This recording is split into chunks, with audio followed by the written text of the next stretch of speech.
Akoye mama, awedi akoye fada, kofre jani moda, misi akoyo. Part 1 poni ona part 2 dia ya ho. Arodi ba jisi anu, ajapadi anu abro. Ami husu.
Adina ye adwina ye ti ye ya utum sa kwa wo mini bi.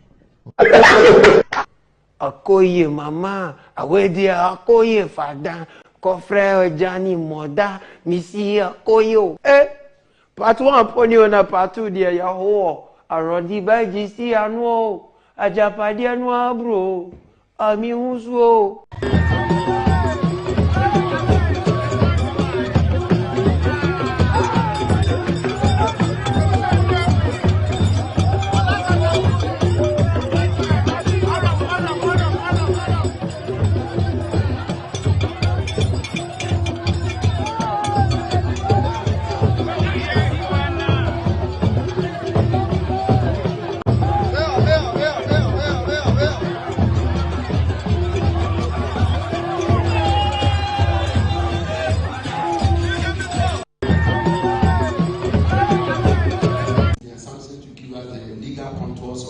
State of emergency, what it means.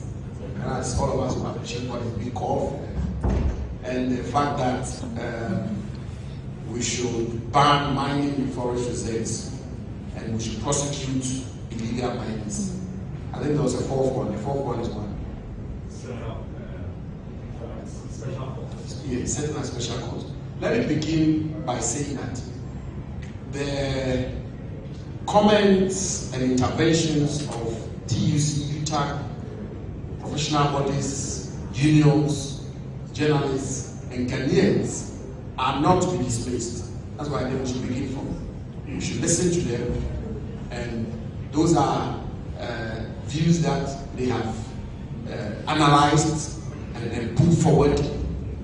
And I intend to engage various professional bodies, including TUCs. And I believe through that we may be able to polish our policy and our approach in dealing with this matter. And we will do so. Now, forest reserves. small-scale mining is not permitted in forest reserves. So the question about illegal small-scale mining in forest reserves, I think it is more about having the right mechanism to prevent such illegalities in our forest reserves. The law doesn't permit small-scale mining in forest reserves. The law only permits large-scale mining in forest reserves, like Chiranos mining, like Newmont. The law doesn't permit small-scale mining. I've heard this multiple times. Ban small-scale mining in forest reserves. It's already banned. And I've heard even the airline, which was sponsored by EPA, the Ministry of Environment, and so on and so forth. That, whatever legal architecture it is, cannot permit small-scale mining in forests. So that is catered for. And then the prosecution, I already talked about the prosecution and the account the Attorney General gave at the Ghana Bar Association of the number of people who have been prosecuted, the number of people who are undergoing prosecution. Establish special courts for illegal mining offenders. I would not frown against that. If the Chief Justice finds it necessary to do so, why not? That will all be part of our collective efforts at the end of this matter.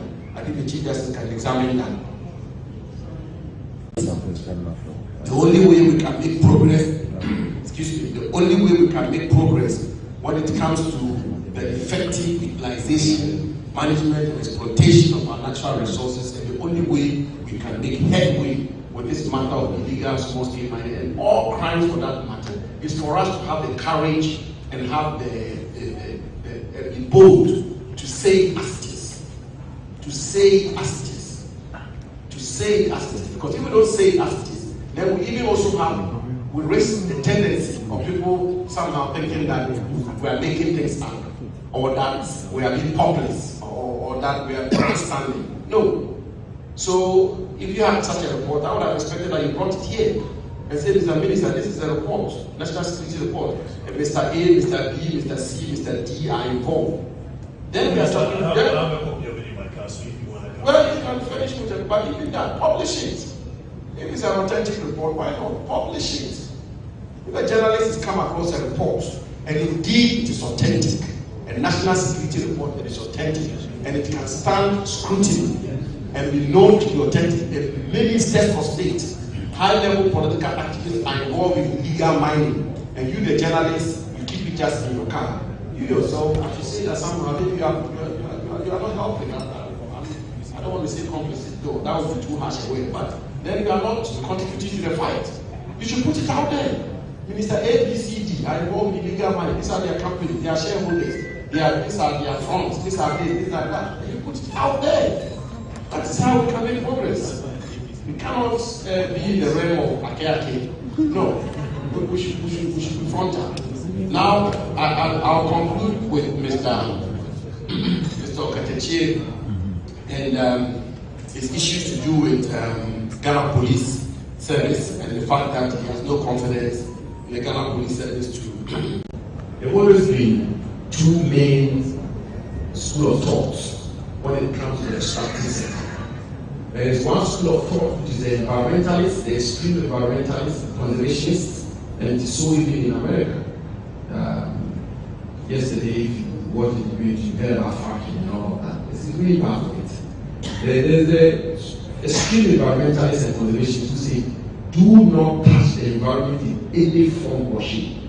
Don't mine minerals, don't mine petrochemical resources. Some of them even frown upon big infrastructure development because it disturbs the environment. Then you have the other school of thought who says that minerals and petrochemicals and all of that are necessary for societal development, and so let's mine as much as we can. And you even have those who think climate change is a hoax, and all this talk by environmentalists is just to scare us and we should not mine them. So that debate is existed in the world historically and contemporary. And I believe that some of the discussion that is going on mimics that kind of debate. But that said, I would say that the debate is welcomed. It should be a national debate. Let's all have a bite of it. But we should do so based on the facts and based on hard data. Ghana is the leading producer of gold in Africa. And this I wish the Mekong CEO will be behind this podium because it's his first subject. Ghana is the leading producer of gold in Africa. Ghana, I think that gold is #1 foreign exchange in for the country. Gold is #1 foreign exchange by far.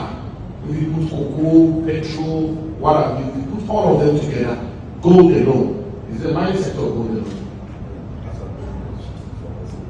54% gold alone. Yes. As of June, gold alone accounted 54% of our foreign exchange earnings as a country. Small scale mining accounts for 40% of our gold output. So if you take 40% out of 100%, it means that our foreign exchange earning will decrease by 40%. Not 40%, 40% of the 54% as a whole, as together as a whole. Now, there are people who are involved in responsible small-scale mining who have invested millions of cedis and millions of dollars, who are mining responsibly, who are reclaiming the landscape, who are revegetating, who are even doing more in terms of adding onto the forest cover of our country, who are contributing to our national economy, who are employing hundreds and thousands of Ghanaian youth. Our commissioner community mining scheme, which employs 4,000 people. Which enterprises are the mainstay of various local economies across the country, who have committed no crime, who are rather doing the right things, who are adhering to the laws and even more, and who are decent people. The major negative contribution factor to the fight against illegal small-scale mining is the politicization of this industry. It is a blunt truth. It's a fact. You have the opposition very eager to say on one side that clamp down illegal mining, you've done this, you've done that, polluted our water bodies, you've done this, in the leg of your responsibilities. The government moves, then they go on the ground into mining communities and into mining constituencies, and they say, look at them, these people are against you, they've arrested your excavator, they've arrested this person, they've done this, they've done that. If we come into office, we'll allow you to mine. If we come into office, you can use an excavator to raise down all the hectares of our forest reserves, we'll look away. If we come into office, we will give amnesty to illegal miners who have been arrested. Thank you very much. So the gentleman who asked the question, I guess it's only fair answer you should. So you want to do real things to change people's lives. As I said, not to go and farm in the night and leave your wife that you have paid so much money to marry. You know, somebody was telling me that in Bolga here, to marry, you have to. I thought it was the Boku area that you have to pay cows. In Bulgaria, here you have to pay 4 cows. Depends on how beautiful the woman is. You see this lady looking beautiful like this, you even have to add. You understand? And then also you have to bring more guinea fowls and all that. Papa, and I will marry this young, nice woman in my house. And then in the night, that me too, I can talk to her, sit down. In those days, our parents will be telling us stories. That is very important for us to grow with. You say I should leave all that and then go and farm in the night. Have you heard this before? Have you heard this before? And then there is something that somebody also said, oh, sack the minister. Because even this thing that we are talking, even we can do it during the day. Hey, Papa, they are bringing something very different here.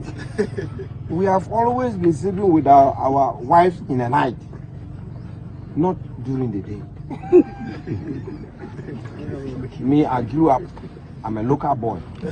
Not that. Because during the day, your children are going to school. What about if your child forgets something, a book in the house? And the vice president is saying that he understands the region. He says, this these 24-hour economies. Hey, my brothers, when we work in our farms and we are tired in the night, we have to sleep with our wives. So we have to be with our wives. So in the night, you want us also to go and be farming, and then people will come and take our wives away. Hey, now we have to be careful about this 24-hour thing. 24 hours. You can buy electricity 24 hours. But because of digitalization, you can transfer money for 24 hours. You can receive money for 24 hours. There are many chop bars that are open for 24 hours. John Mahama says he has a new idea. And what is the new idea? He says he wants a 24-hour economy. 24-hour economy. He doesn't even understand that policy. Today in Ghana, our hospitals work 24 hours. Our electricity company works 24 hours. Our water company works 24 hours. Our phone companies work 24 hours. It is not possible. Copy any of your 24 hours. Jacobo go we are selling, and you may order. They were Jacobo go we are selling, and you may order. They were and do Casas of Pass. I will now for 24 hours. Colombia. Oh, and I go in and make on sorry. Oh, yeah, only you can be at the 24 hours. If we say a crop here, we are sitting here. And you must say 24 hours, and you are buying a cow. But what? Now, Sabi Abusoka, and then kind of member light. Now, we are 24 hours. Yeche onyankopon kura wo bo asase no anaju woda na hoy na ka kire wo se onyankopon ade sa woda nan ka onyankopon sebe nka woda ade sa ka wanya wo ho bebia na ogina no na watimi aka se ade sa nyankopon na wo bo asase no woda.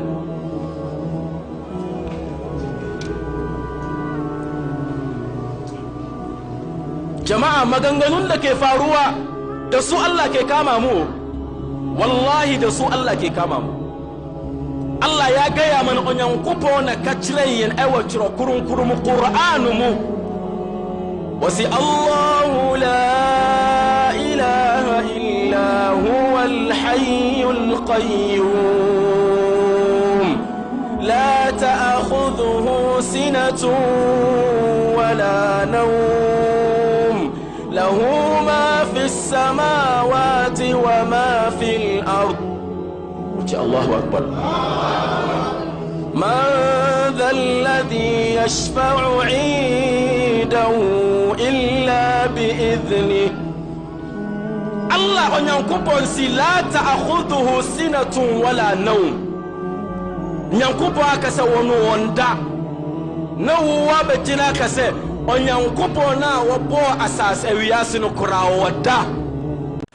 is the difference between the ordinary thief and a political thief? Number one, the ordinary thief steals your money, your bag, your watch, and your jewelry, isn't it? But the political thief steals your future, your career, your education, your health, and your business. Number two, the hilarious part is that the ordinary thief will choose whom to rob. But you are the one who choose the political thief to rob you. Because we choose them. We vote them. We blindly say we are not blind.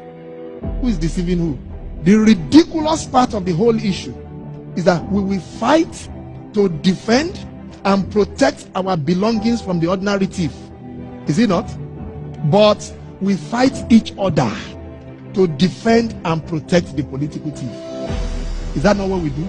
Thugs will be fighting themselves to protect those that are stealing our career, stealing our job, stealing our health, stealing our success. What a shame. If you reach a certain stage in life and there is nobody who can look you in the eye and tell you the truth, you are doomed. And that is where our country has gotten to. We need to rescue this country. Wallahi. And I feel very terrible as a Ghanaian at this time. country is in serious trouble, ladies and gentlemen. We are in serious trouble. We need to rescue this country, ladies and gentlemen. The presidency has been so depraved, so muddied, so dirtied, that I tell you in all sincerity as a Ghanaian, that I feel terribly sad today as a Ghanaian. We need to rescue this country. Wallahi, inshallah. Please don't cry. We shall rescue our country.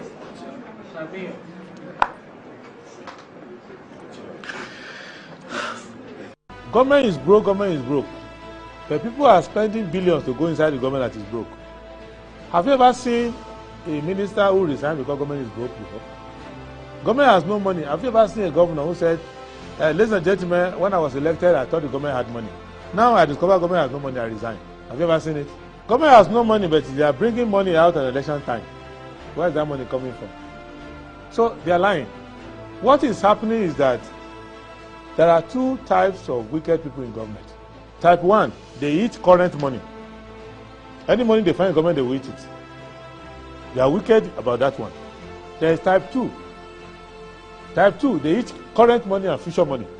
They will say, my term will end next year. When I leave, how will I eat money? Let me borrow money now and borrow money of the future and eat it now.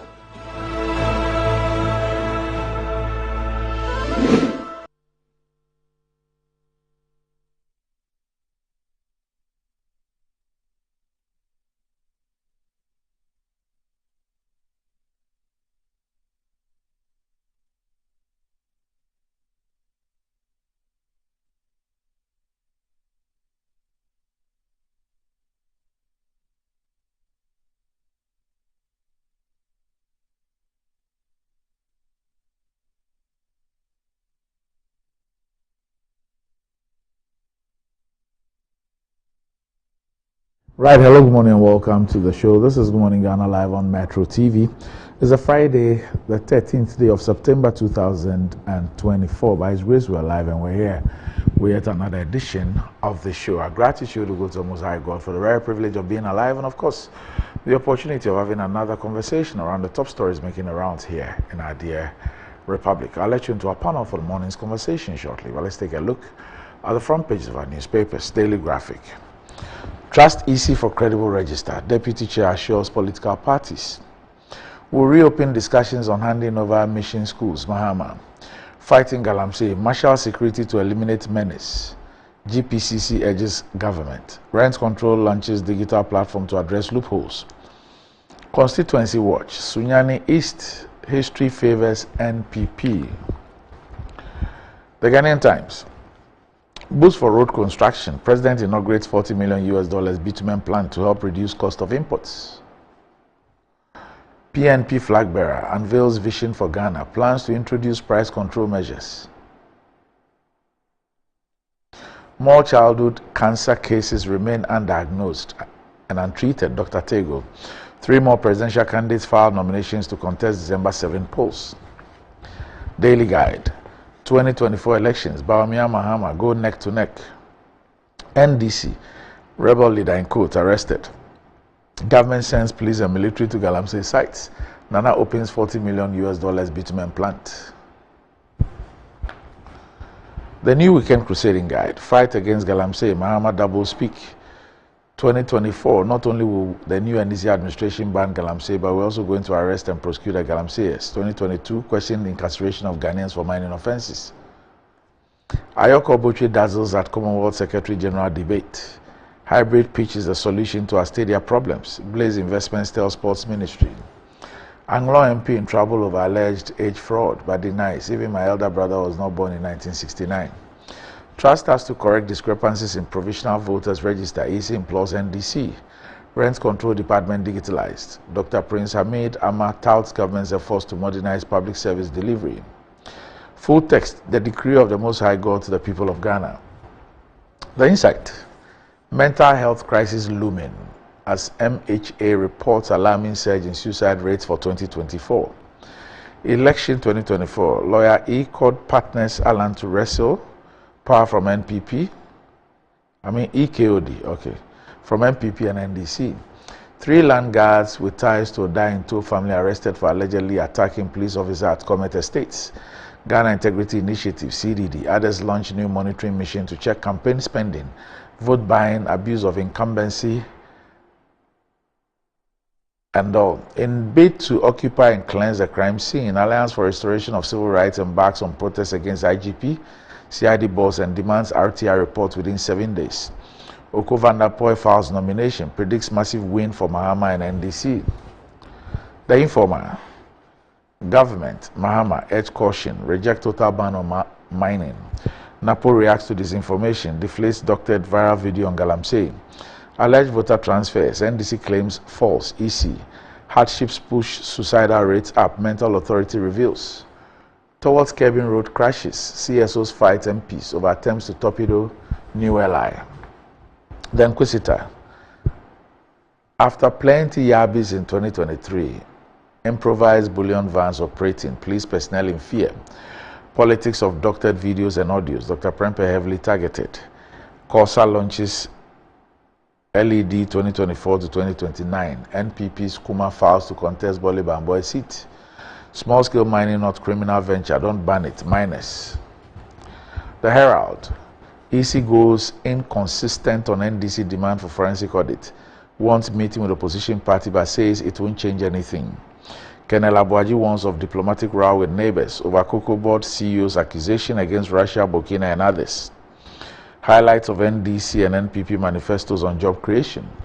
Akufo-Addo reportedly orders police and military Galamsey crackdown amidst calls for action, resignation, or impeachment. Bawumia Okoboy hack Mahama at Lion Teshi.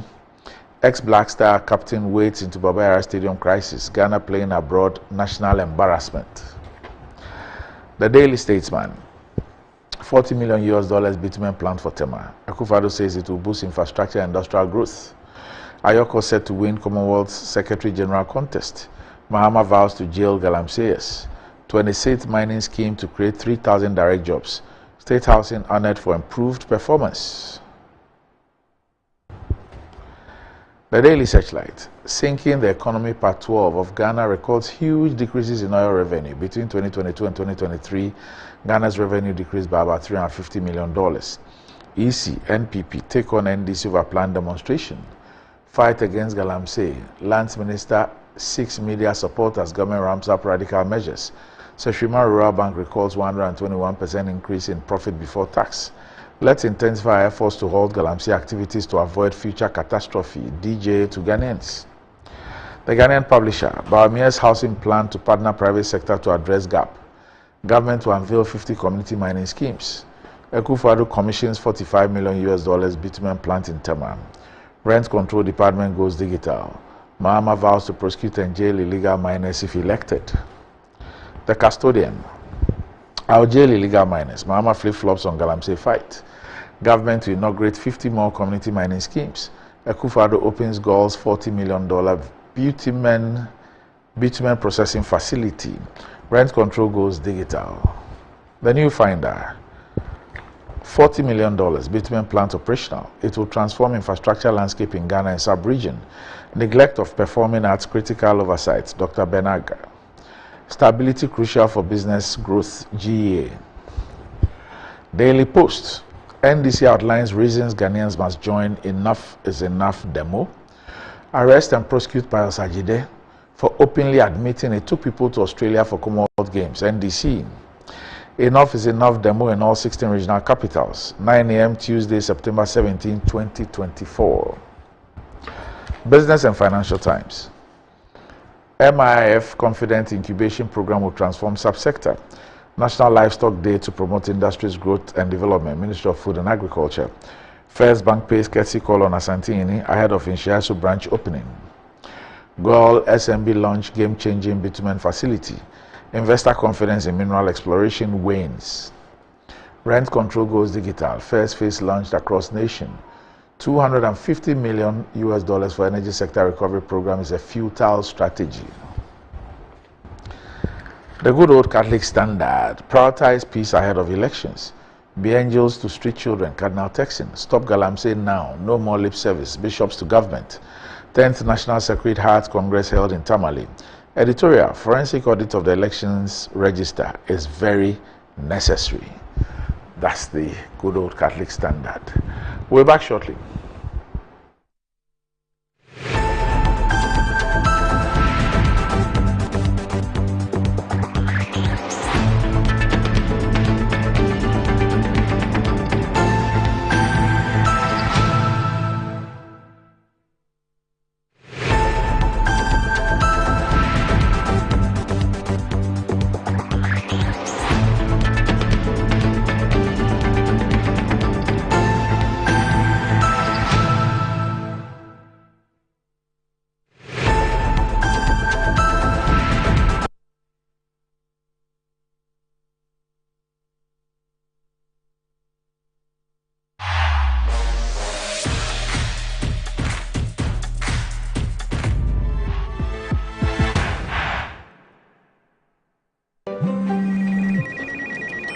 She's coming. She's coming!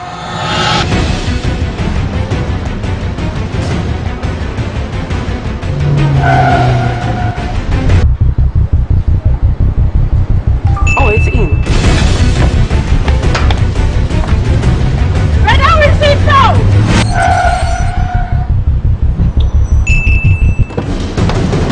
Boss, let's go back. Okay, here. Take this. She's coming. I know. Go to the pharmacy now.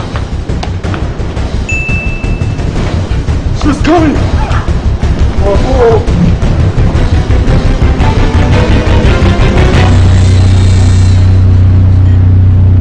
She's here. Pay faster, pay safer, and pay easy with Momo app. Download now and pay with the QR code, merchant ID, and so much more.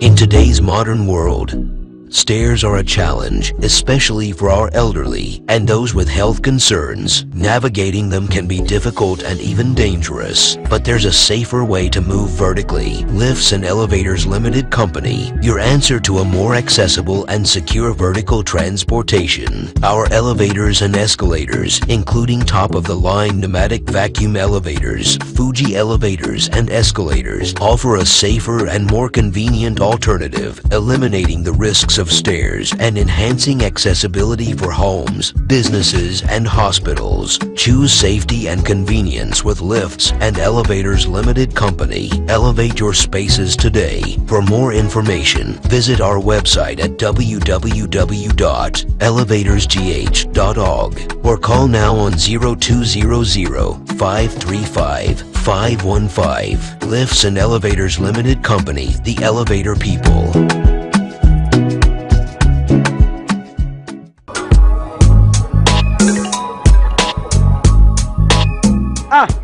Customer, I don't know who to say. Malaria been actually me, man. No more drama, man. Still. One of them give us. Give us a solid. Yeah. Sorry. What rest of so give us here and turn down. What's a good answer? But for me to give us the and turn down. Give us a bad mixture. Maybe I try the and turn down.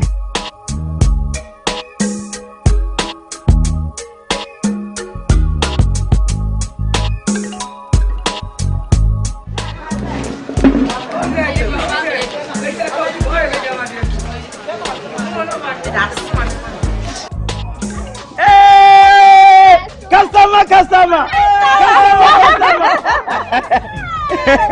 Give us a turn down. Onuya kayo oba wa fafuro nom de o ma no bonu fo nom akwada wa ni fie dumie no ono nso nom. Choose the perfect prize for you every week and stand to win your choice of exciting prizes, all to get more of what matters to you. Exclusive to Betway. Betway, get way more. Terms and conditions apply. Regulated by the Gaming Commission of Ghana. No under 18.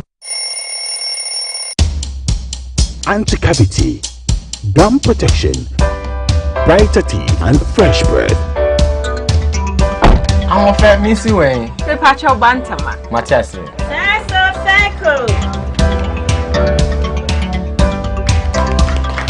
It's her smile. The fresh breath. Me Gidi say we use Cal 360 toothpaste. Some kind. Cal 360 toothpaste. That's Kia. Cal 360 toothpaste. It's a gum protector. Onim jom kasa. Kile kosen. Kel 360 did the way. It's cool mint. Gives me fresh breath and your confidence booster. You so feeling ye. Kel 360 toothpaste. Happy smile. Kel 360 toothpaste, anti-cavity, gum protection, brighter teeth, and fresh breath. Kel, happy smile. This advert is FDA approved. Now let me tell you why you should choose Safari Valley as your conference destination. The new conference building combines modern amenities with the tranquility of nature, providing the perfect backdrop for your next seminar and corporate retreat. The only conference destination with so many activities. You don't have to travel to visit your tennis club, the gym, or the stables. They have it all. Enjoy this rooftop viewing deck, basking in the sunlight with the sight of wild animals roaming freely in their natural habitat. At my break, I'm able to practice my putting. It's a unique experience that sparks creativity and rejuvenates the mind. Visit Safari Valley Eco Resort in Ghana, bringing you closer to nature. Hello, my name is Roland Walker. I'm here at Coastal Park.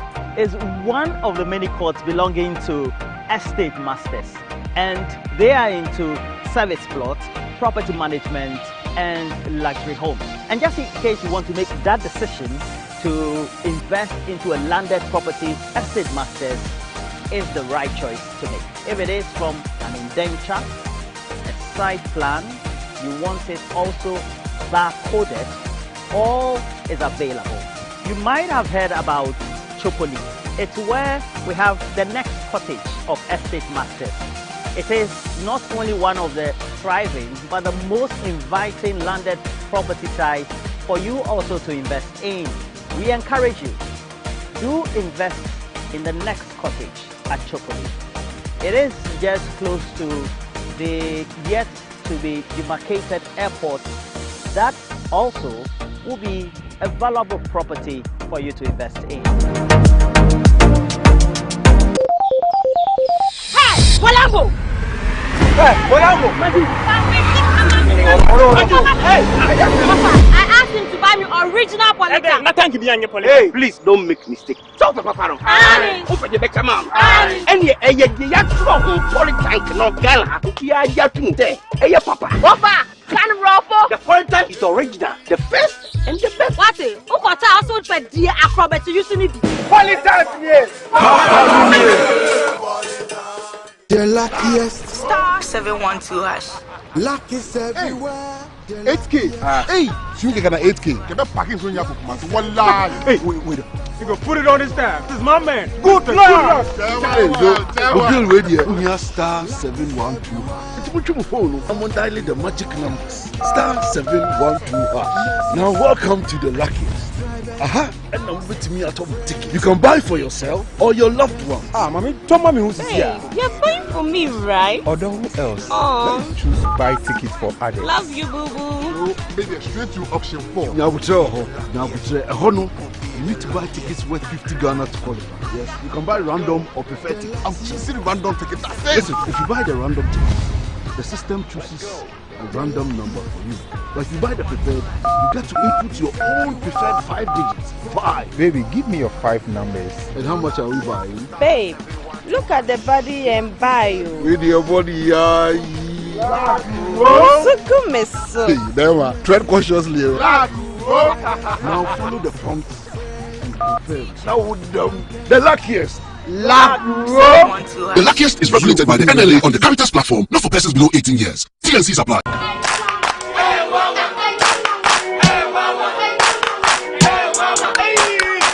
Cracky, unemu bua unkoisha Dr. Ban uye denwa. Oh, Mr. Yamfani come and me buru. Mami go buru. Ni atele be ko bra. Mumi Yamfani ko Dr. Ban ho. Dr. Ban no ya de. Bra, se ban no mpemu adwuma. Sasabro slow Dr. Ban oye. Say ni kemi kwa na meka. Oh no mpemu ni mdi onu na ye expect nya zanfo no. O akra eni kumasi no mpemu expect yen kan kire o.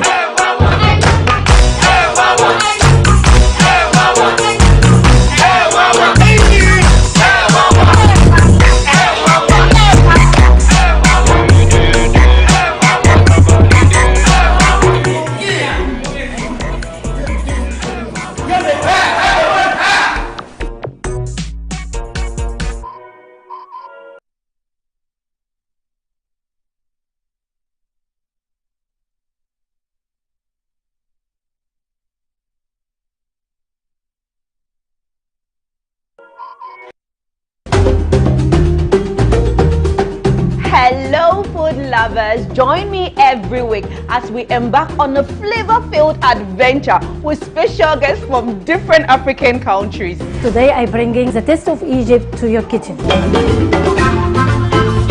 Without the garlic, we cannot. No, nobody can eat this one.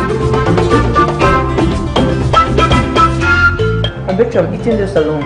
Hello, prepare your taste buds. I'm taking you to Guinea. I brought you fur de manioc. Fur de manioc.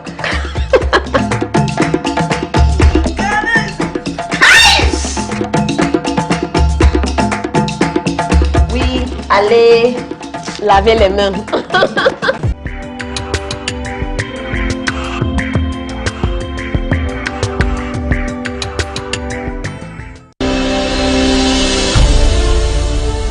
World, whatever does not get challenged does not change. Any state will continue to be that same state until it is challenged. Adam brought death and Jesus dissolved death, but death continues to behave as if it is king, and that will continue until some people challenge it. According to the scriptures, God himself has determined that there will come a time that he will raise a people that will dissolve death on this earth. We have over DEATH. Get ready for the New Creation Conference 2024 with Dr. David Bindan on the 14th and 15th of November 2024. Theme: Deathlessness. Venue: Accra International Conference Center, Accra, Ghana. Time: 5:30 p.m. each evening. New Creation Conference, helping you exhibit the divine life.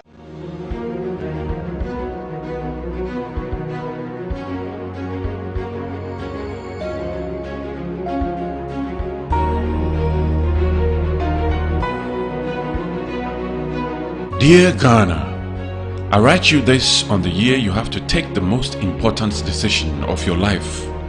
2024, deciding who should serve you, protect you, govern you, and provide for you for the next 4 years and beyond is no child's play. This is the most important decision of your life. Whatever action you take, make sure you know why. The same with speaking. Don't just run your mouth. Know why. There's a time to crack jokes and a time to be serious. The most advanced societies know why they are doing something most of the time. Not all friends can be trusted. In the end, it all comes down to you and your decisions. Who really are your friends? Who will make that difference when it comes to the decisions you make in life? Who really has your back? Choose wisely. Choose Election Central. Yours ever, Metro TV.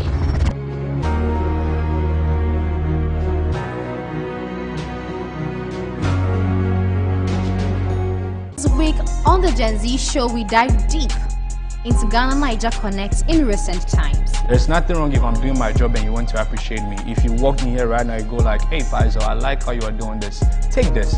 I will take it. It might be, but there's a very thin line. Okay. I mean, sometimes when you are appreciated for something, I feel it kind of puts this obligation on you. You are kind of, it's an emotional, psychological blackmail. I gave you money and I was expecting that, oh, the next moment when you see this guy, you're going to tell this person, that is corruption. No, you didn't appreciate me. You actually paid me to do something for you without you saying it. And that is not right. And I think that you should also sit and really analyze. Are we doing Ghana-Niger Connect to show which country is better than the other? It is crazy. Right. The sense of entitlement is crazy. Right. First of all, who told you you could get out of your house, dressed, all glammed up, and have nothing in your purse?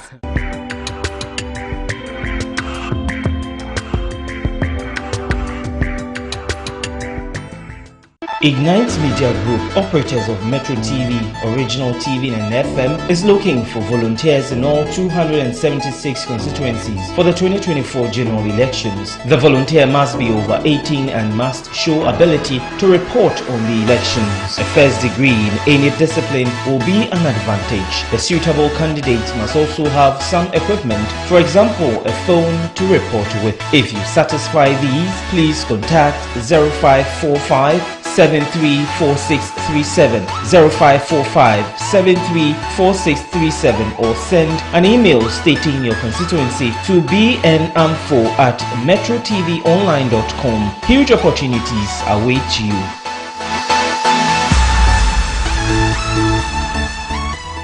In today's interconnected and interdependent world, nations and international businesses are increasingly appreciating the need to foster greater trade relations. Get the inside views, vital information, trends and analysis on emerging trade giants in Ghana and beyond. International Trade Focus, the global television trade showcase, transcending barriers in creativity and innovation. International Trade Focus has been developed to serve as your reliable platform for international business connections and trade events. Join me and Aspio as I bring you a whole menu of international trade activities.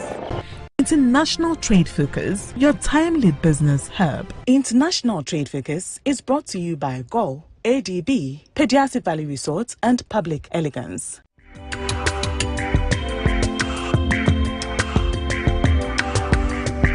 International Trade Focus is brought to you by GOL, ADB, Welcome to our maiden edition of the Young and Smart Show.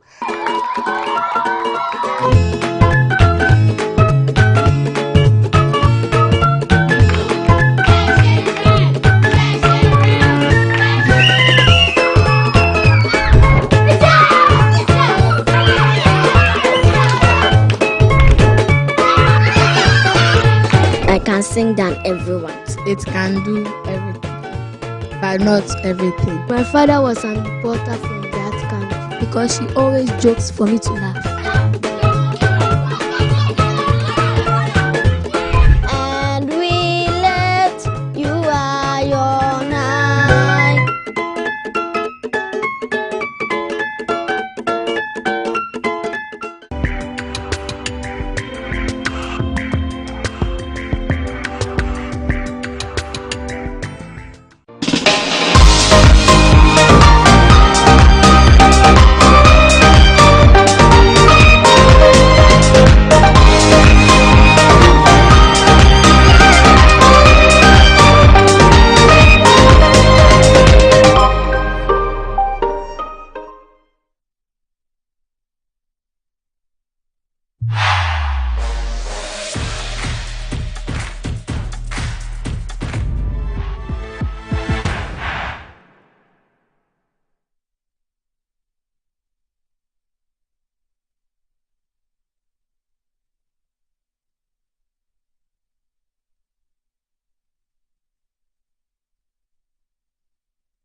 extractive sector.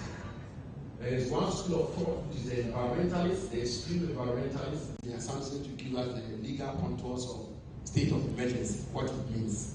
And as all of us will appreciate what it means of, and the fact that we should ban mining in forest reserves and we should prosecute illegal miners.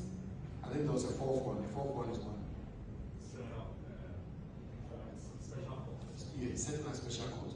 Let me begin by saying that the comments and interventions of TUC, Utah, professional bodies, unions, journalists, and Ghanaians are not to be displaced. That's why I think we should begin from. We should listen to them, and those are views that they have analyzed and put forward. And I intend to engage various professional bodies, including TUCs. And I believe through that we may be able to polish our policy and our approach in dealing with this matter. And we will do so. Now, forest reserves, small-scale mining is not permitted in forest reserves.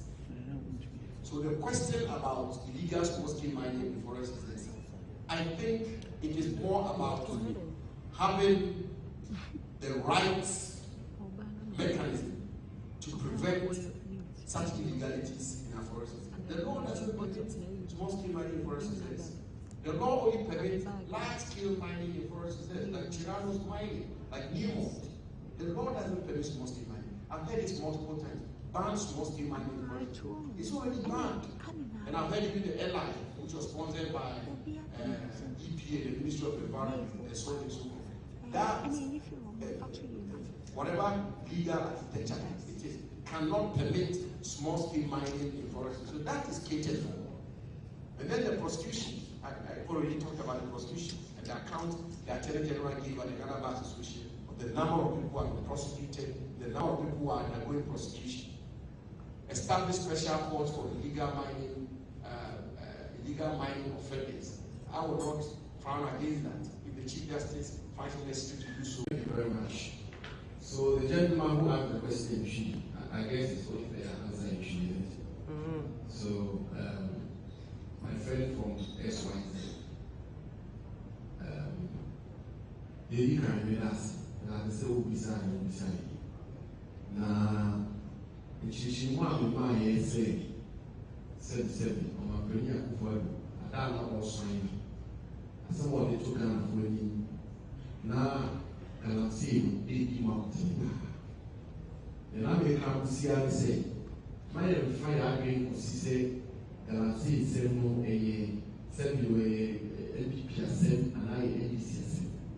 I may come to say, Unser Bishasi in 1970. That is by PABC, so 1980, I'm the Marabana City. It is my small scale mining. And now, Tisa, be true, a brown opinion for the soil. Now, the business say, Sir, I hear anyone say, oh, we don't come. If you may have say, a financial was it, and I wasn't. It never would answer. If you can't into one into an answer. And yes, we can't say, because anything supposed to be elite, yes, so say it's that. I mean, your comparison. I mean, just a year with the year to trade there. May come up with say, I come on, in this man. Now, that's besides say, Professor Fupon wants a report. Professor Fupon, yes, I say, CID for efficiency.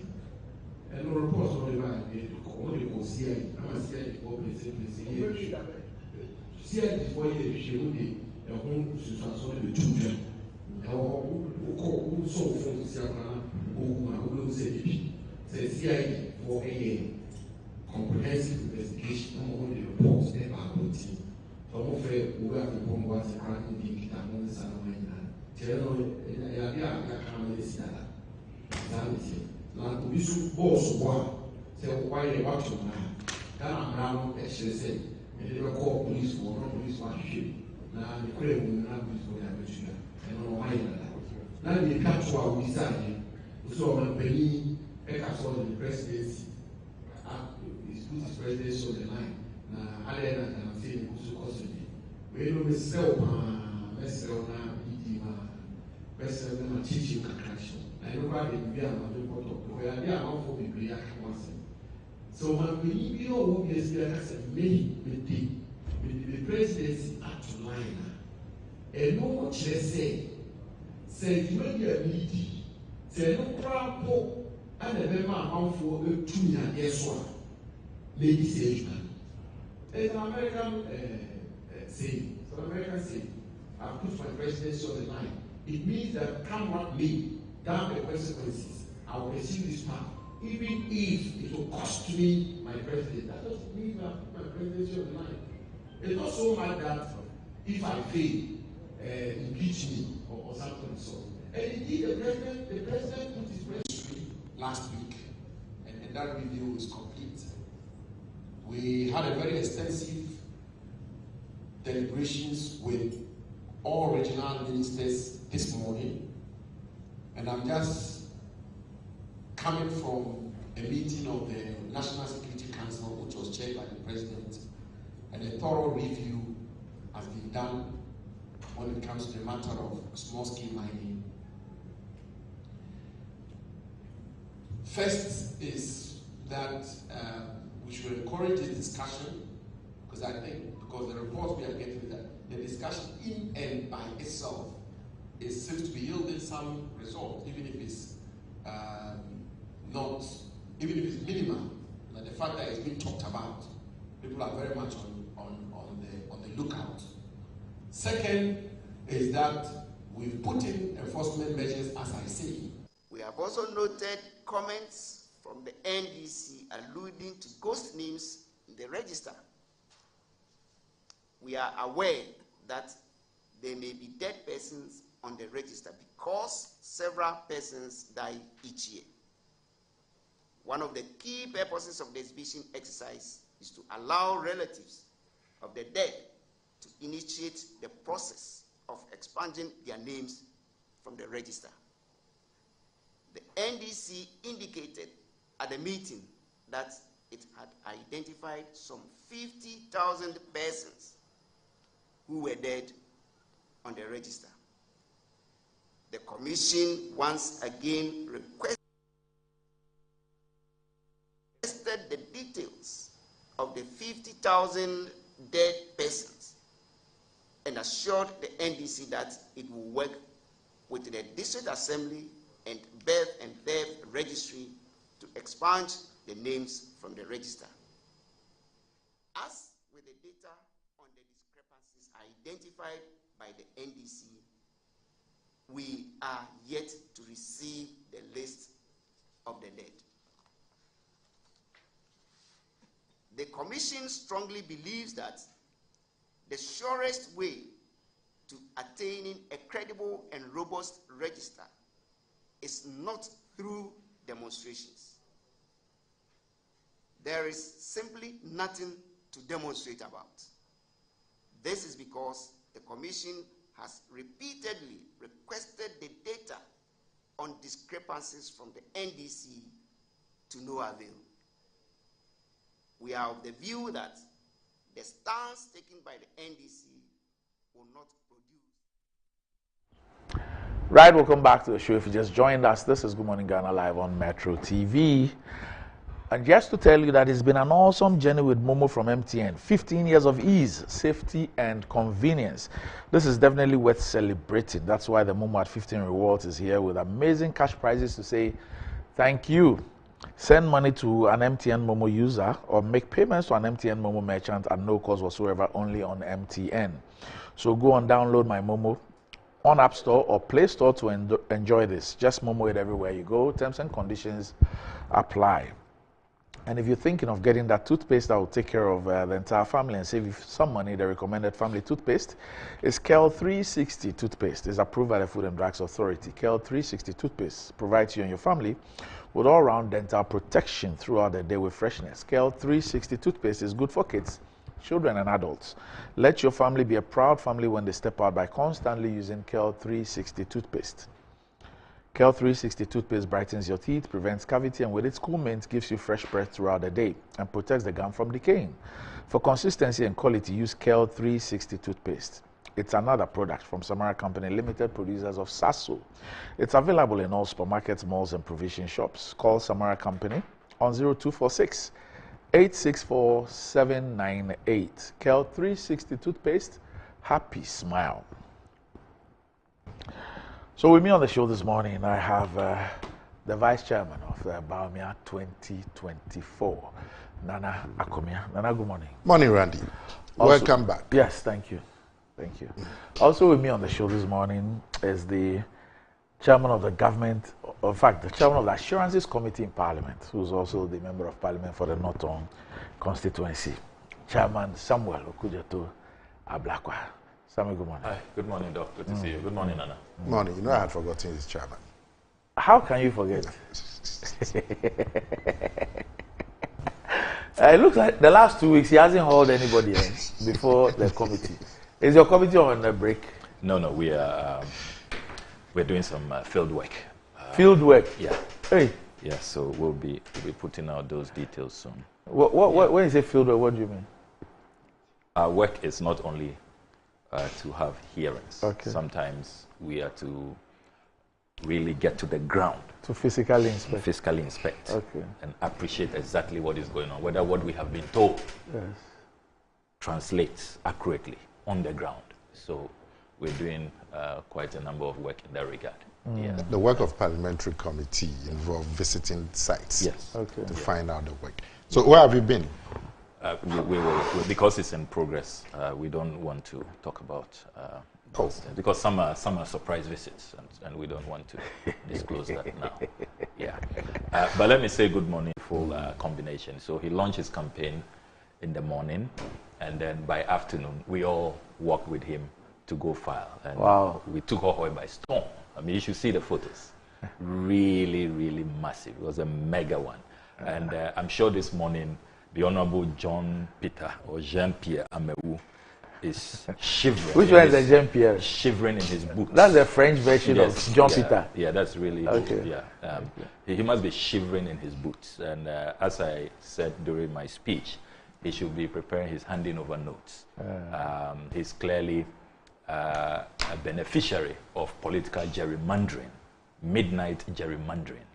When Sal was taken away, that injustice, gross injustice, he is the only one who benefited from that, not the people of Sal, not the people of Hohoe. And his days are numbered. It's clear that the people of Hohoe want to return the Hohoe constituency to the NDC. And I want to salute the chiefs who turn out in their numbers, the queens, the youth groups, the clergy. There's this particular global church pastor who we surprised yesterday. He's been so always, giving us the global church. Okay. This is the pictures? Yes. I mean, incredible. So is that F.O. Olanyo? Yes, that's F.O. vehicle? Yeah. He had a ball. He had such a good time yesterday. F.O. Olanyo. F.O. Olanyo Chepo. Yes, he used to be a youth organizer. Yes. Then Bonga Hafu region. Hey, I can see Samuel Okujeto yes. dancing the bobobo. That's the candidate to his left, right? Yes. He's the one to your left. Yes. He's a protege of Chairman Asiedu Nketia. Oh, I see. Yeah. Chairman groomed him for many years. Okay. So he's done a good job. He's brought up a very dynamic, very committed and visionary young man. And you should hear the assembly members yesterday said that already what he has done in the communities, the water systems he's provided, the street lights, the small road projects in the town roads. He's really doing a good job. And so we filed successfully. He's now the candidate. And we are determined to right the wrong of 2020 and make sure that Hohoe returns to the NDC. Remember that it was really a skirt and blouse. We still won the presidential in 2020 by about 70% of the votes. It was the parliamentary, which was 44-54. And that will be corrected. That is the clear resolve of the Hohoe people. So we had such a great time. I want to thank them very much for the reception, for the invitation, and for really extending a very warm and hearty welcome when we arrived in Hohoi. And of course, there was a lot of banku and tilapia on offer. Nana Komia, you missed. I know you like good. Nana was in my constituency yesterday. Oh, okay. I was there. I was in my house. I ping. Okay. I mean, you know what they did 2 days ago? I picked up my phone. Then I saw a message from them that they were coming to my constituency. Yes, it's a matter I have concerns with. Is that not a breach of data protection? Because who is giving campaigns our numbers? We haven't asked for it, you know, and now it's so, you know, customized. They'll mention your name. Yes, your first name. Your first name, and say that they are coming into your community. I mean, I haven't asked for those messages. I received it. My wife received it. Our data protection laws are very clear. Who is doing that? And if the NCA is making those numbers available, why are they not making it available to all the campaigns? You know, but should they even do that without the consent of subscribers? So they have to stop that. This is all the abuse of incumbency. Well, the vice chairman is here. I would want him to tell me how they got my details. Yeah, because it's really offensive. I mean, I have not told you that I want to be receiving your campaign route, your movement, your itinerary. I haven't asked for it. You know, you should respect my privacy, respect my space. You know, this blatant abuse, you know, of incumbency ought to stop. But let me go back to Hohoi and thank them very much for what they are doing. They should continue to support. As we said, the hard work now begins. No complacency. It's clear that people want change, but there should be complacency. And I like that photo. You know, that is the former parliamentary candidate, Professor Kweku. Professor Margaret Kweku, who lost to, and she was really, really, really magnanimous, and she's been so supportive of the young man, and they acknowledged the crowds yesterday, really filed together and have been working together. You know, she's a doctor and a lecturer at UHAS. You know, very, very fine brain, very dedicated woman.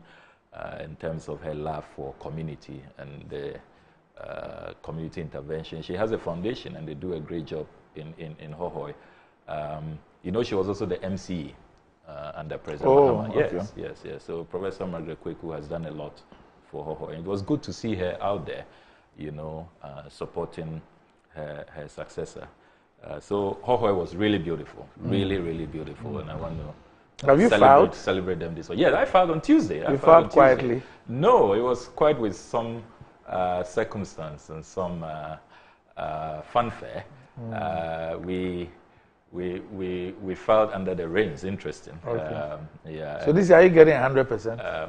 Yes, we hope to. We hope to, because you know we had the widest victory margin in 2020, the whole country. Okay. 89.7%. Okay. We have set a target 89.7%. Yes, that was our parliamentary victory margin. It's the widest in the country, according to EC records. But we want to set another record. We want to do 94% this year. That's 94? Yes, President Mahama has come to launch Operation 94%. But the Nana's protege, in fact, the father was Nana's what? He was Nana's the consultant. Client. Yes, Nana's client. And the son is Nana's protege. Yes. Okay. Yeah. You know, recently he went viral with some attacks on me that I'm spending more time on social media, become a social media guru. Yes, oversight is important, but am I the only one who should do oversight? They need me in the constituency. Oh, yeah. Oh, he said he needs you. Yeah, TV3 interview. He said he needs you. No, the constituents. Okay. The constituents. They can't find their MP. They can't find him. Yes. But Amma is there every weekend. I'm always there. Meanwhile, you know that the last 10 major events I've attended in the constituency, he wasn't there. You know, the Mepe Festival. Maybe he was unwell. The Mepe Festival. You know, major programs, you know, stakeholder meetings. It was with Nana. So the Town Chiefs Union, you know, when they did their Thanksgiving service, you know, he wasn't there. You know, his organizer had to run to the scene. Where was he during the spillage? Good question. We didn't really see him. I recall at the time he he put out a campaign statement, and I had to criticize him that, look, this is not the time for campaign. Come and help me, and let's, manage the humanitarian crisis, manage the disaster. But, I mean, I want to thank, we were led by our women's wing, women's organizer, Victoria Doe. Every time we are filing, we have, the leaders. So 4 years ago, it was the youth wing with the Okada Riders Association. This time, it was the women's wing, and they did such a great job. We had showers of blessings, but because we are the umbrella family, we could afford to file with the umbrella. We felt very safe with the umbrella. The pictures are really nice, and we had a really good time. So far, 2 candidates have filed in North Town. We don't know how things will look by close of today. Okay, that's you and Nane's protege. Yes. Okay. And so Nane's candidate and I are the only candidates so far. But we'll see how it goes. Right. See how it goes. We hope that it will just be a 2-horse race. And you're moving from 80. We want to move from 89.7% to 94%. So we declared Operation 94% because we have worked hard, and we've always been there for the people. And we hope that our hard work will pay off and help us widen the margin. Lena, how did you guys get our data? And why are you disturbing our privacy? Well, Randy, yes. The data is available. Where? 1 second. Because obviously, if it's not available, people will not have it. My take on this is that both political parties have the data. From? I don't know where they got it. Because I have also seen messages from NDC.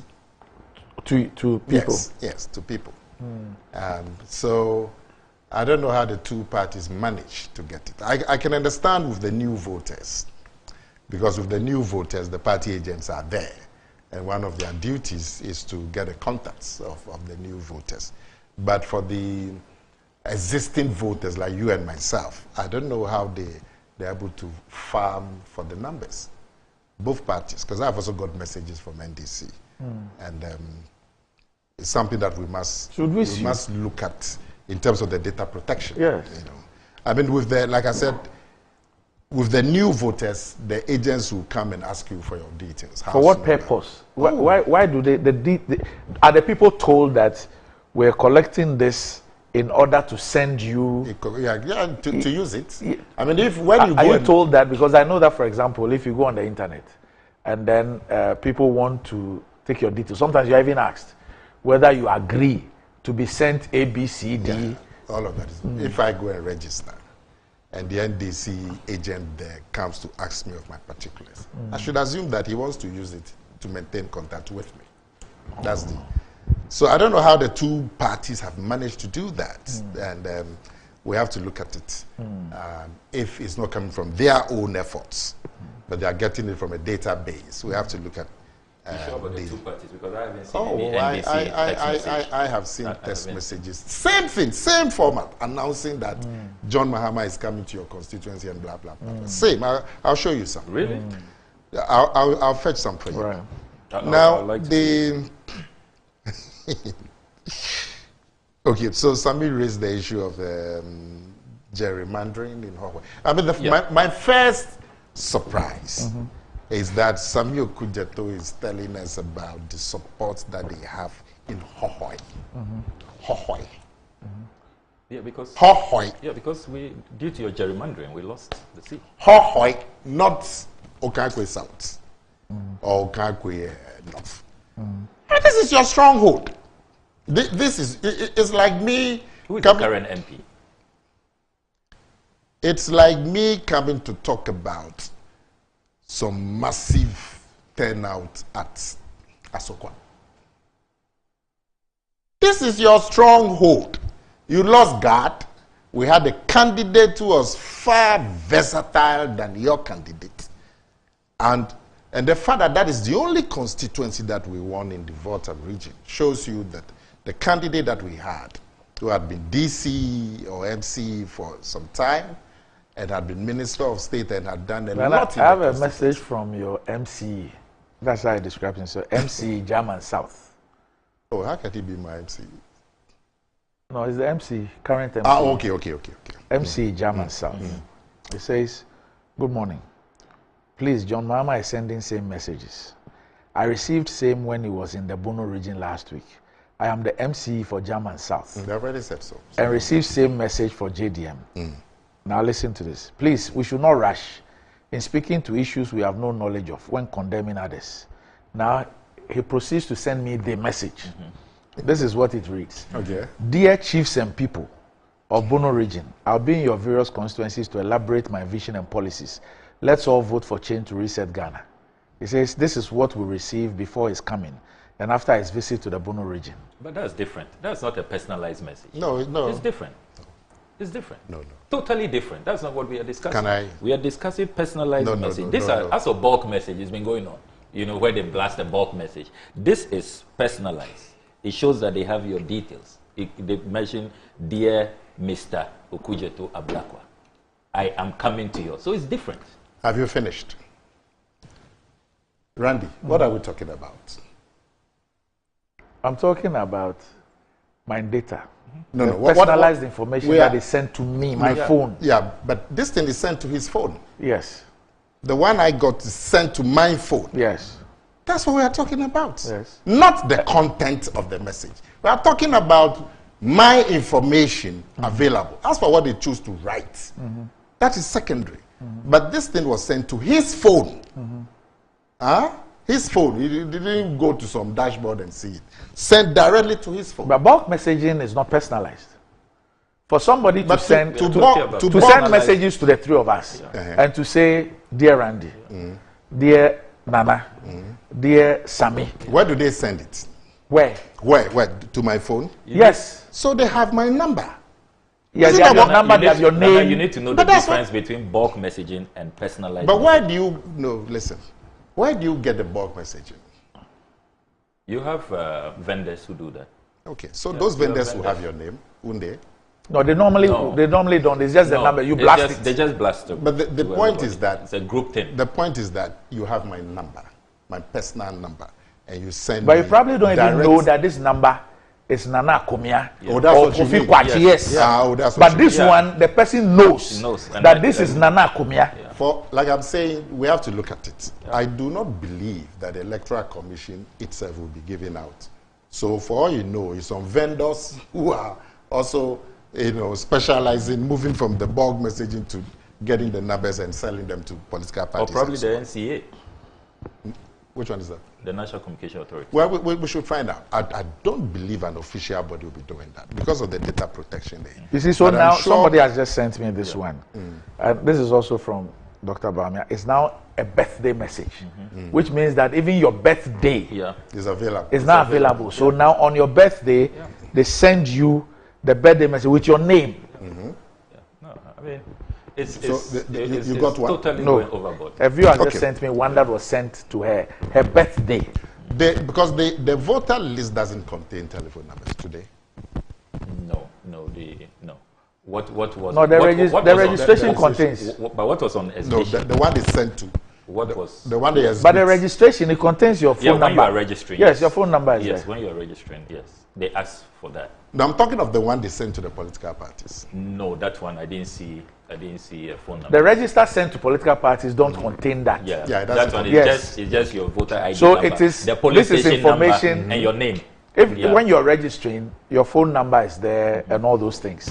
But anyway, and then when you're going for a Ghana card or passport and all those, you provide all that information. Yeah. So for somebody to have your name, and your birthday, and also where you live. Yes, it means they know I'm coming the constituency to, you live in. I'm coming to your constituency, coming to your area to campaign.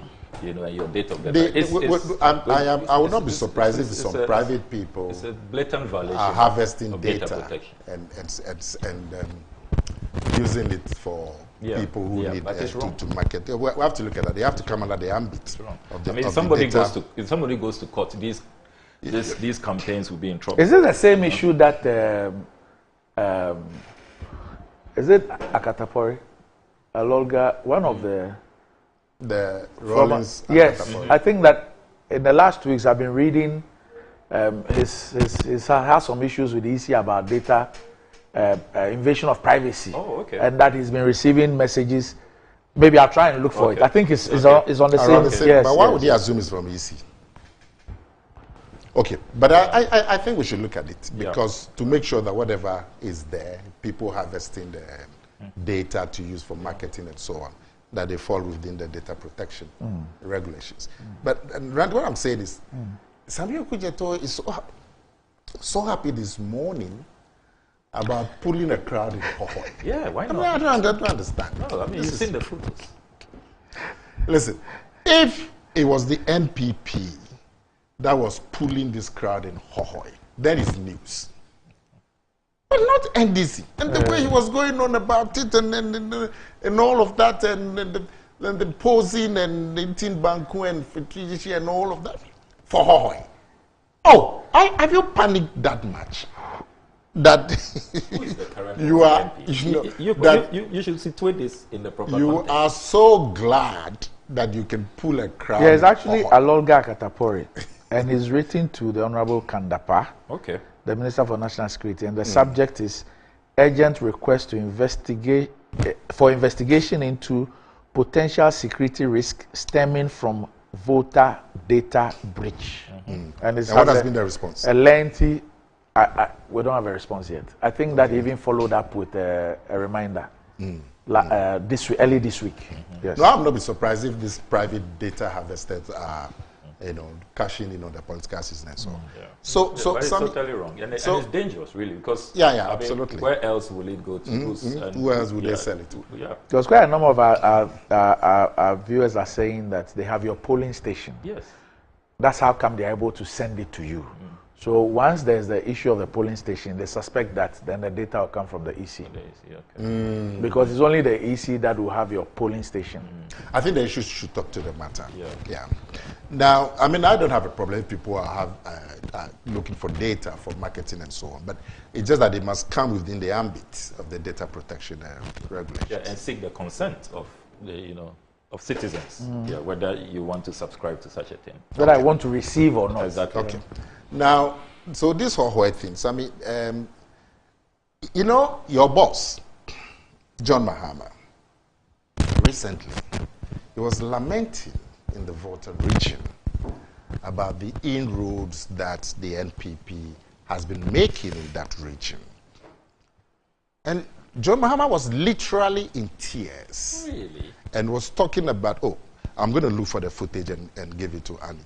And lamenting about how come the NPP is getting these percentage votes in the voter region.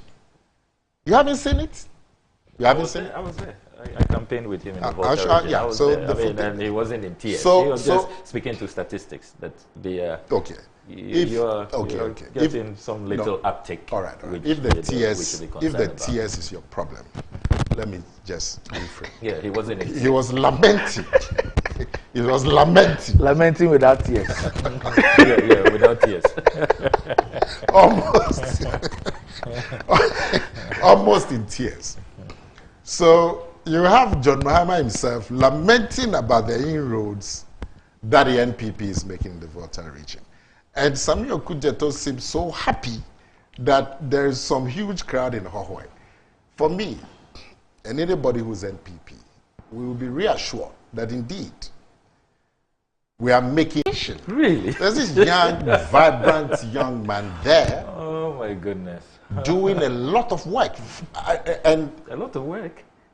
Previously, you had his old, you had his old man. You had a chap's father who was about 2.5 times your age. And so you're still doing consultancy for him. Don't worry. Now it's family consultancy. No, but the current challenger is the son of your yes. So I'm saying, so those are facts that are available publicly. Yeah. Now, the original or the senior Mr. Ele Blue was a retiree who had retired from AMA. But I got to know him because he was the accountant at AMA, so we had a lot of dealings with him. And he was a retiree and could not match your vibrancy at that time. Now his son is the one who's the parliamentary candidate. It's a young, vibrant guy, younger than you, he's pushing hard, he's doing his house to house. you will not get that 80. That 94%. No, even the one you got last year. Oh, the 89%. You won't get it. Oh, you sure about that? Well, let's have a bet. John Mahama himself is lamenting about the inroads that we are making. Now, this business about Samuel Kujeto says that the whole thing, we got it through gerrymandering. Yeah. The injustice against the people of SAR. No, I don't have a problem, you know. But Randy, this gerrymandering thing, are you listening to us or you are doing social media? What's that? Both. No, you should listen to us. I don't have to. So who should listen to us? I've heard everything you said. I haven't finished. No, how can you hear what I'm saying? I said I've heard everything you have said. Really? Yes. Okay. I've not said I've heard everything you will say. Okay. I won't challenge you to repeat. I'll take your word. Now, this gerrymandering thing. Yes. Is an issue. I mean, depending on who is speaking. The other one party is doing gerrymandering or the other party is doing gerrymandering. But it's clear that both parties have indulged in constituency creation. And it's an issue beyond even the gerrymandering. And of course... But SAL has never happened in the history of this country. I know. Yes. We are talking about gerrymandering. That's the larger issue. Look, in my constituency, the NDC did some funny gerrymandering, which is still existing. I don't know why we still haven't corrected it. Which one? It used to be Okaikwe South and Okaikwe North. Yes. I mean, you are familiar with that constituency because Achimota Tesano. Yes. Now, when you have two constituencies, Okaikwe South and Okaikwe North, so the constituency is like this, and then the northern part is called Okaikwe North. So that's Abeka, Achimota, Niboy Town, those areas. And then Okaikwe South, where I used to represent, the North Carnation last stop, a bit of Fadama, that's down, coming down from the Abeka market, and then going on to Carnation, Bubuashi, and so on. Then you wanted to do Okaikwe Central. Now, when you have North and South, like this, two constituencies, this North, this South, and you want to do Central, it should be in the middle. So there's North, there's South, and then there's Central. You know what they did at Central? They carved out an area of Okaikwe North and called it Okaikwe Central. You know, it's a funny situation. And that's what is still persisting. So the larger issue is that the ability of political parties, ruling political parties, to change constituency boundaries, with the side effect that it increases the numbers of constituencies and imposes a cost on the taxpayer because political parties want to get some perceived advantage. And they then do all they can. I remember in the 2012 or so, when my senior brother Fusuampofo was the Minister for Local Government, and they wanted to change the boundaries of constituencies. And you know, all these regulations require a certain number of sitting days. Well, they had to even call Parliament to sit on Saturdays, just to satisfy the requirement of sitting days, so they can create. I mean, all kinds of bizarre efforts is being made by all parties. And my worry, beyond the advantage, sometimes it doesn't even materialize. There's the creation of new constituents, an added cost.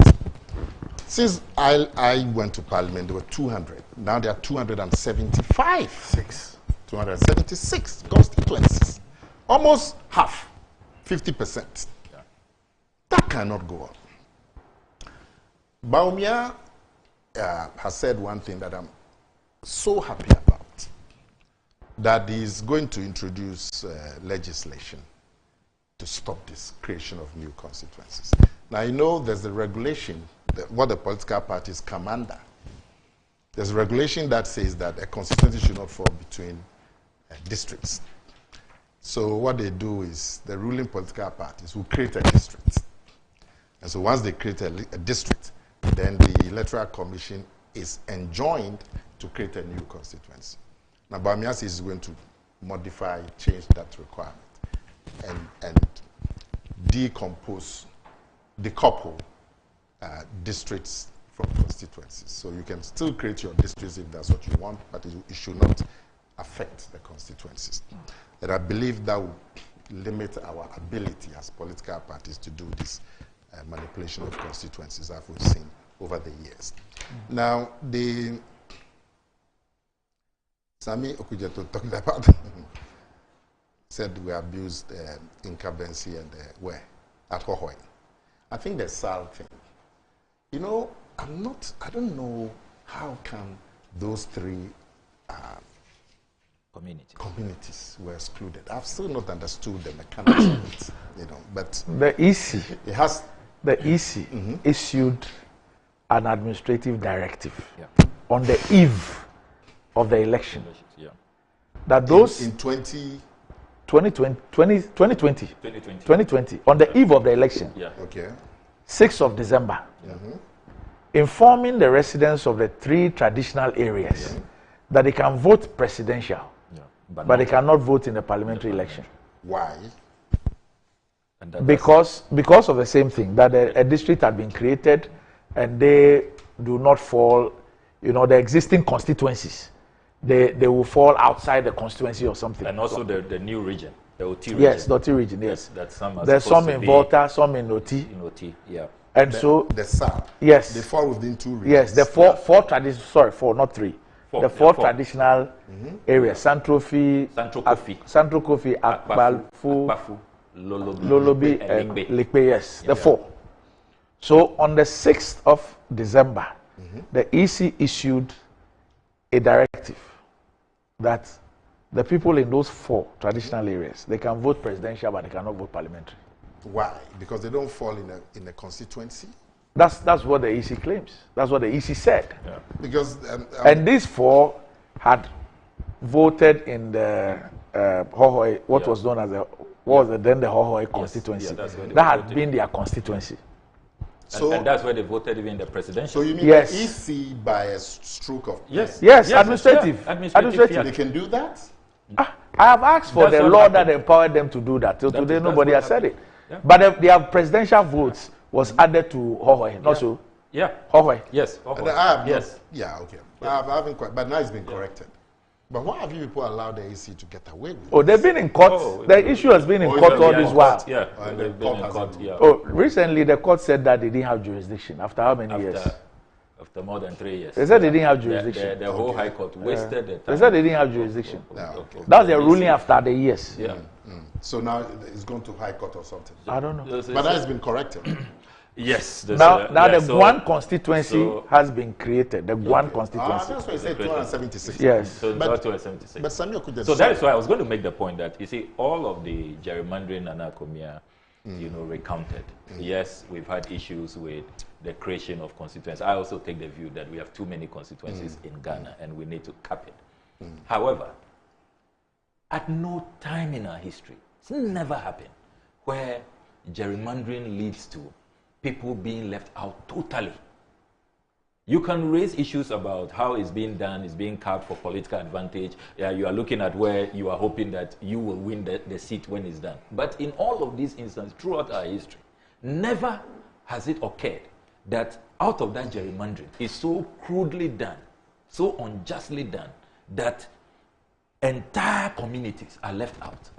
That is the problem with the 2020 Hohoi Sal affair. I mean, at least the people should be represented. So we now have a situation where, for an entire parliamentary term of 4 good years, communities in our country have not had a member of parliament. They have had no representation. One second. It's incredible. Randy.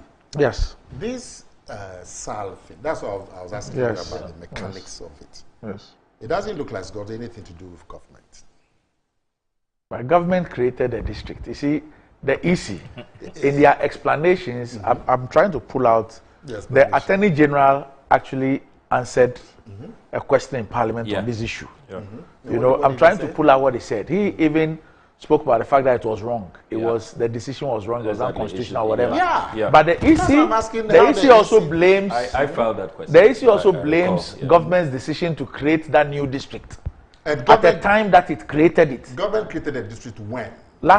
From the EC's point of view, the time that it was created didn't give them enough time to be able to create a new constituency and go through the 21 days. So I have my disagreements. So this, and I'm surprised, Sammy, you people have left the EC to have this. But you said, yes. this is our court system. You remember there was what is it? West Wagon case where Rebecca Adote and my good friend George Amo. I haven't seen him in a long time. George, I have to go and look for him. Hey, is he around? He must be. Wow. We used to do a lot of shows on Choice FM back in the day. Yeah, it was a vibrant young man those days. Now you had a situation where 2 or 3 polling stations. You know, after going on the lighter side, after being in court, you know, his lead lawyer was the Venerable Peter Lajete. You know, for that case. Yeah, for that case. So after being in court for about 2 years, anytime he now speaks, you see the legal terminology. You see, wherefore. Now, he became a lawyer. Now you have a situation where even when the Electoral Commission admitted that yes, we made mistakes in these 2 or 3 polling stations, we gave the NPP vote, we recorded the NPP vote, George Amu's vote to another party and so on. It took 4.5 years or so for the Supreme Court to rule. So, but what my worry is this SAL thing. Why haven't you? You said you filed a question. Yeah. And the Attorney General, yes, he spoke to it. Yeah, was in because that one, I can't see how the EC allowed it. Yeah, and they've gotten away with it 4 years. Yeah, the people had no MP, no representation. Yeah, because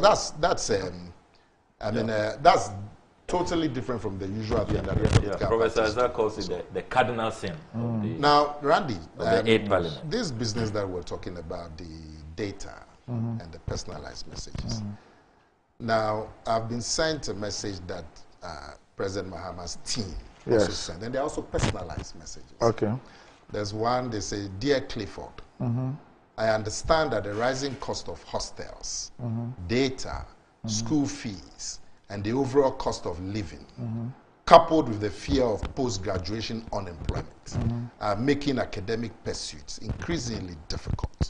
The next NDC government is committed to addressing these issues, easing financial burdens and implementing a 24-hour economy to create more job opportunities. Let's work together to build the Ghana we want. Sincerely, John Mahama. So both parties have also been sending personalized messages. And like I said, it's still we have to look at the source and find out if those people merchandising the data are falling under the laws. Right. It could happen to anybody. Right. You don't know the extent that it can go. A viewer sent me. See your man has brought the research in Ghana. Okay. A viewer sent me a message. Okay. It looks like the green book. Is it green book? The other one you probably sometime. It looks like it's the same format of the green book. Okay. The NDC candidate for the Guam Council, Fred Agbenyo, is sending me some documents. Our friend Fred Agbenyo. Yes. He's going to be the first MP for the people of South. Yes. Okay. So there's a viewer who sent me a message. He says I should pose the question to both of you.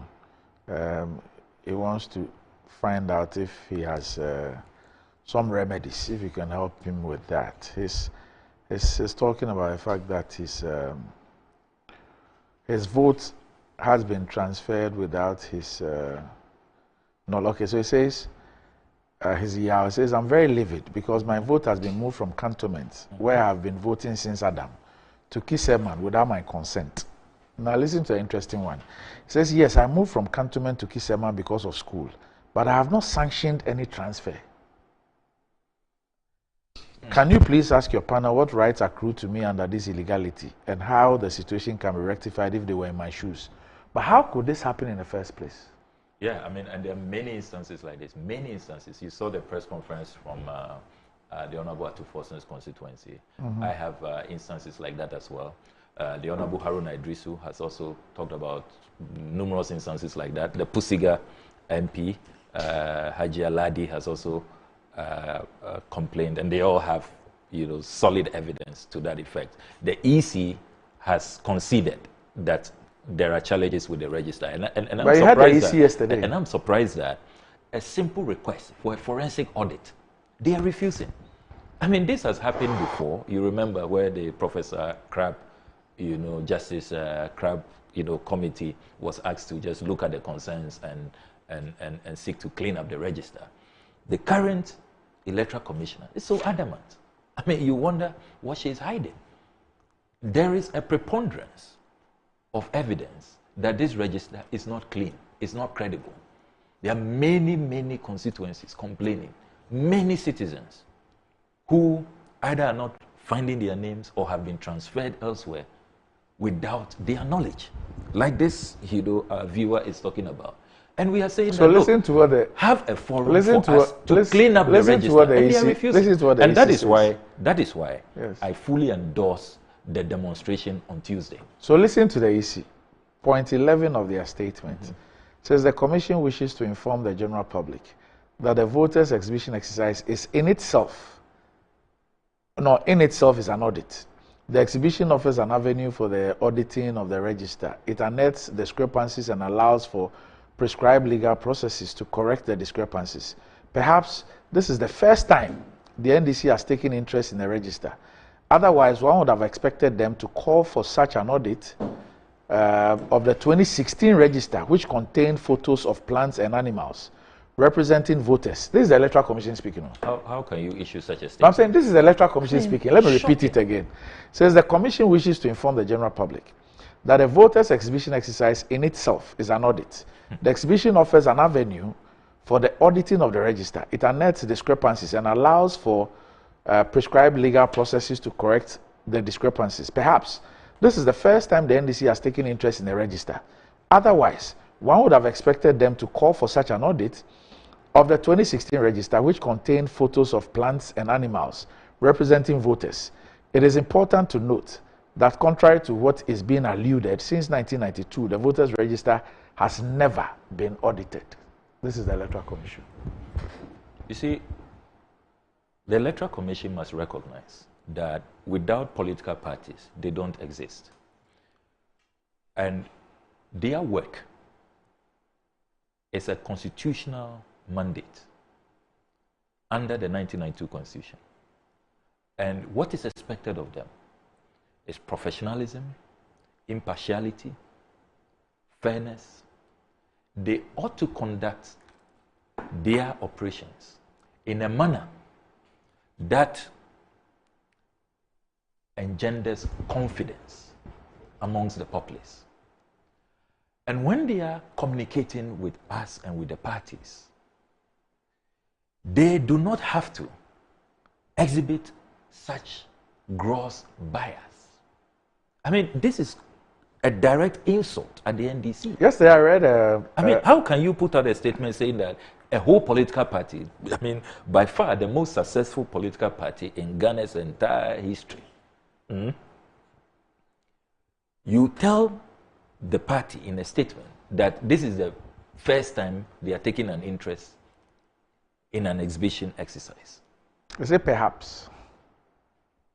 Why do you make such a statement? It's so offensive. It is unacceptable. It is disrespectful. I said in 2016 you should have called. And when I read that, I asked myself whether the 2016 register was prepared by an entity other than the EC itself. Yes. You prepared that it's your organization. And you see, that is what we keep talking about. If you read their statement, you listen to them. Yesterday I read a story which says that Dr. Bosman says the media should call out people who make insightful statements. And I was like, whoa. Dr. Bosman. That's rich. The same Dr. Bosman who described the NDC as a threat to democracy. Any civilized jurisdiction, he will have resigned. You have no business remaining at that commission. So, look, these guys, when you listen to them, you read their statements, they can't even pretend that they are not MPP. They cannot. So, by that statement, they are saying logically that the MPP not complaining now, not raising issues now, The MPP hasn't taken interest in it. I'm just informed that they are not reading the I'm just register. informed that Samuel Tete, he's now the Deputy Director General, right? Yeah. I'm told that in 2016 he was the Director of Electoral Services when they were the trees and plants. Yes. Yeah. And as he claims. Yes. And political parties don't compile the register. Under the Ghanaian Constitution, that is the mandate of the Electoral Commission. So why attack the NDC if there were some anomalies with the register? In any case, is that not further grounds for what the NDC is saying? That clearly we don't have a perfect system. It's a human institution. There can be challenges. There can be credibility deficit. When they are detected, you should be open for an audit. And it's happened before. It happened in 2016. I remember the work that the VCRAC CRAP committee did. Why is this? Why is this? Why did that have to do with the NHI one? Why the courts thing when they were asked to remove? Yes. So why is the Electoral Commissioner, Jean Mensah, so averse, to any kind of audit of a system that will bring everybody together, independent? This is what they say. This is what they say with what you've just said. They said, we have also noted comments by the NDC to the effect that the very doctor that created the problem should not be the doctor that will resolve the problem. The EC must agree for an independent body to audit them. The EC holds a contrary view to the position held by the NDC. We reiterate that it is the EC that is clothed with the responsibility and capacity to address discrepancies in the provisional voters register.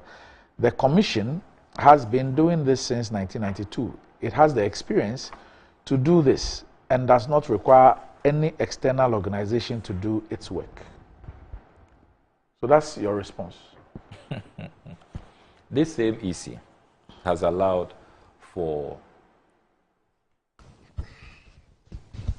many actors to get involved. The whole IPAC arrangement, it's about building confidence.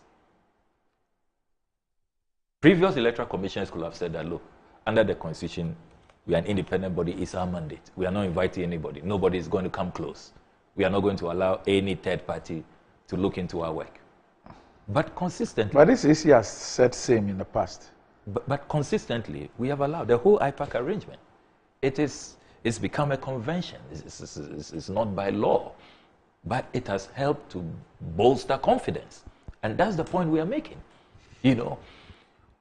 When you have an electoral commission that is so biased, their statements are so biased, so offensive to the NDC, you have the likes of Dr. Bosman describing the NDC as a threat to our democracy. You have some foot soldier, a party communicator in Sonyan, who has now been appointed a commissioner, Apia Hene. When you have these partisan-infested characters at the Electoral Commission, certainly people will raise concerns, legitimate concerns, concerns which are factual.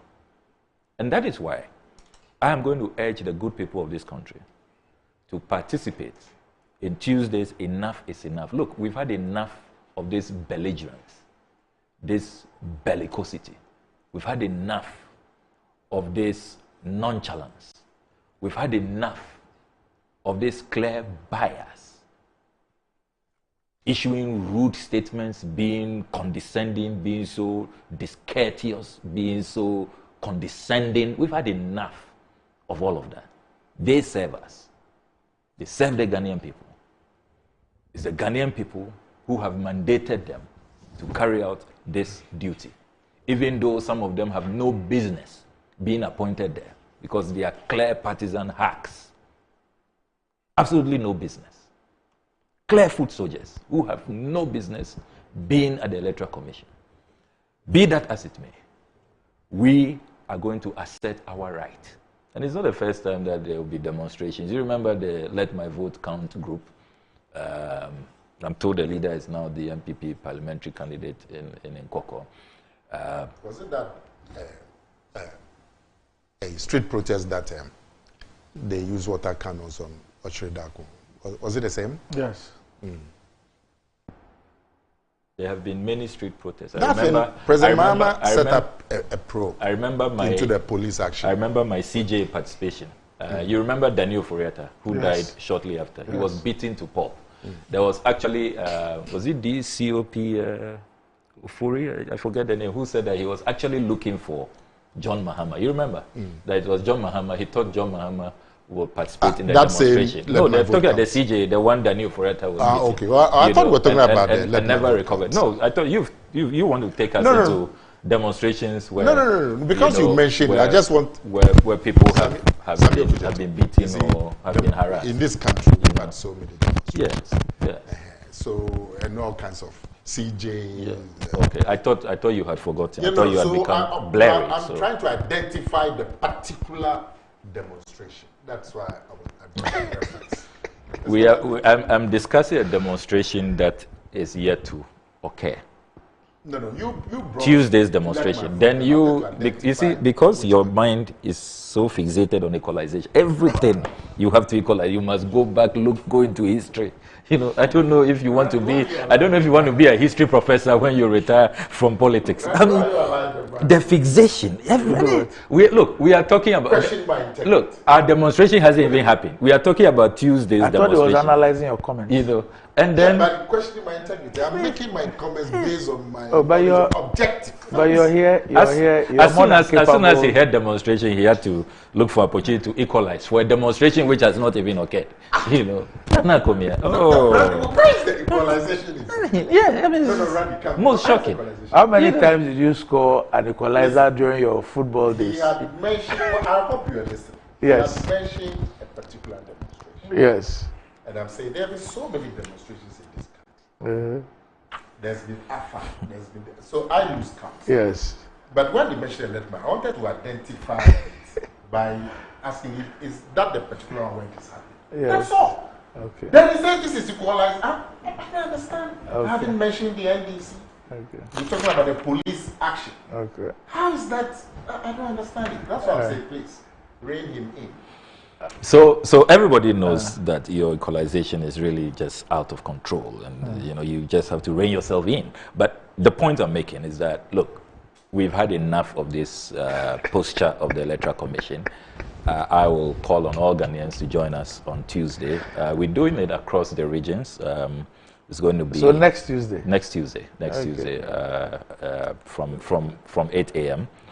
All the regional offices of the EC will see red and will see us demanding our rights. You have to bear in mind that under Chapter 7 of the Constitution, it is our right to demand free and fair elections. And if you look at Article 42, it's clear every citizen of Ghana of 18 years of age and above, of sound mind, has the right to vote and is entitled to be registered as a voter for the purpose of public elections and referenda. It's our right. We are entitled. It is an entitlement.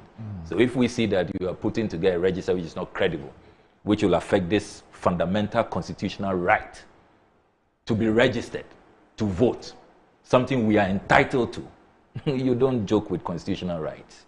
You don't issue such condescending, contemptuous statements and think that we are going to take it lightly. Randy? Yes, Nana. The political parties, both the NDC and the NPP, when you look at their conduct in terms of their relationship with the Electoral Commission,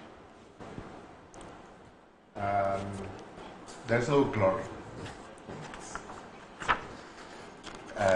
And I hope that my party, the NPP, we will not take sides in this matter. We shouldn't be quick to condemn the NDC. We should not pay them back in their own coin. Because at the end of the day, an eye for an eye, tooth for a tooth, we all go blind.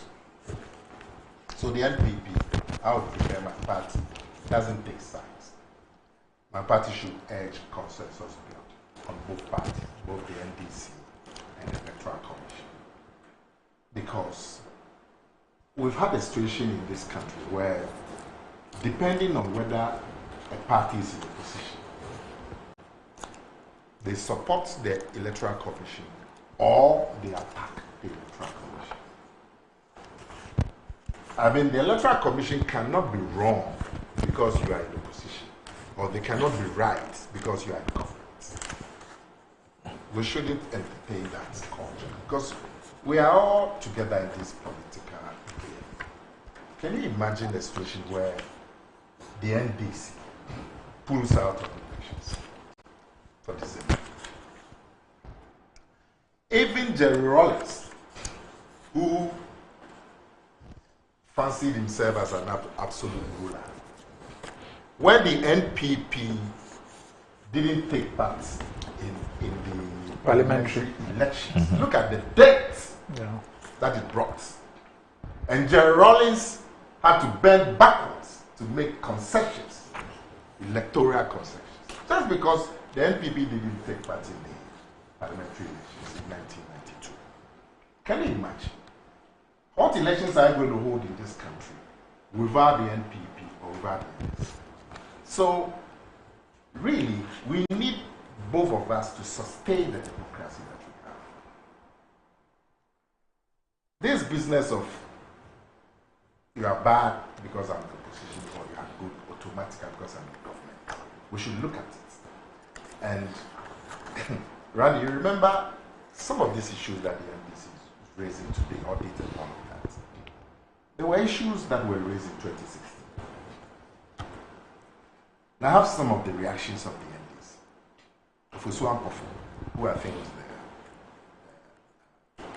2016, was he there? Minister for Local Government or something? He says, I'm quoting from CTF, August 1st, 2015. And he says, NPP's call for audit of the voter register is absurd. This is the one. In 1st August 2015. Then you have Asido Ketia. Then he says, and this is being quoted in the Manjora line in August 2016, 12 August. Then he comes. If you believe EC has lost credibility, then you have a problem. This is Asido Ketia. That's what's on the screen. Ah! Okay. And then you have the couple himself, John Mahama. Electoral Commission cannot rig elections. Why are you harassing them? Leave them to do their work. So this is the first one. Should we continue? If there are issues that affect NDC and about elections, it should worry all the other political parties. I would prefer a situation where if the NDC, they have genuine difficulties with the register, they should even find a way, even at the General Secretary of the Electoral, all of them are the Electoral Director for Elections and so on, to discuss it at that level. They had a meeting with the EC. I think they wrote to the EC, NDC, and the EC invited them to a meeting last week. They went to the meeting and they told them about some of the things, and according to them, the EC asked them to bring the entire. They showed them some evidence. They should bring the entire evidence. Now, after the EC's presser yesterday, I've seen Dr. Manibu, who's the Director of Elections, demand that the EC return their pen drive. So apparently, the EC took a pen drive from them, which contained some of the issues that they have raised. Now, I'm saying that if NDC has genuine difficulties with the Electoral Commission, their first stakeholder is their sister political parties. Okay. The IPAC level. No, not even at the IPAC. I'll be happy if Omanibua engages his counterpart in the NPP and in the CPP and say, look, these are difficulties that we have seen with them. Do you also see those same difficulties? So that where the difficulties are genuine, you would have a multi-party front. Not the kind of, I'm sure, you still have it. Not the kind of reaction that you have. You see? Because when those same issues were being raised a couple of years ago, this was the attitude. Today you are raising the same issues. You see? Dr. Van Burman just sent me this. He said you should ask your Director of Elections and Research. Your party is already taking sides with the EC. I'm saying we shouldn't. I mean, we should look at it from the point of view that all of us would want to register. Like I'm saying, if NDC out of some reason say we will take part in elections, can we go for it? And I'm saying we should try not to repeat the treatment that the NDC gave to our difficulties in 2016. Now, the Electoral Commission, or the Electoral Commission, this business of talking at political parties. Okay, so Nana, hold on there. I need to take a quick break. We'll be back shortly. You make some money? No.